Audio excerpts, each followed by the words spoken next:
আসসালামু আলাইকুম রহমতুল্লাহি আবরাকাতুহ। বন্ধুরা, আপনারা সবাই কেমন আছেন? আশা করি আল্লাহর অশেষ মেহেরবানিতে আপনারা সবাই ভালো আছেন। আমিও আলহামদুলিল্লাহ অনেক ভালো আছি। আজকে আমরা শিখব ৪৯ নম্বর হাদিস। সো আসুন তাহলে শুরু করি। লা ইউমিনু আহাদুকুম হাত্তা ইউহিব্বু লিআখিহি মা ইউহিব্বু লিনাফসিহি।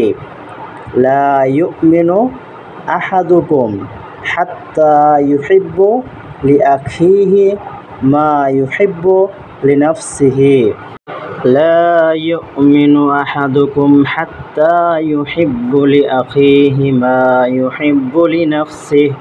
৪৯ নম্বর হাদিসের বাংলা অর্থ হলো, তোমাদের কেহ ততক্ষণ পর্যন্ত প্রকৃত মুমিন হইতে পারিবে না যতক্ষণ পর্যন্ত নিজের ভাইয়ের জন্য ওই জিনিস পছন্দ না করিবে যাহা সে নিজে পছন্দ করে।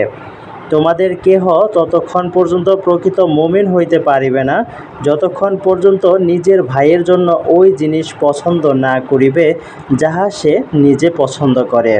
ইংলিশে বলবো, none of you will be a true believer until he likes for his brother what he likes for himself.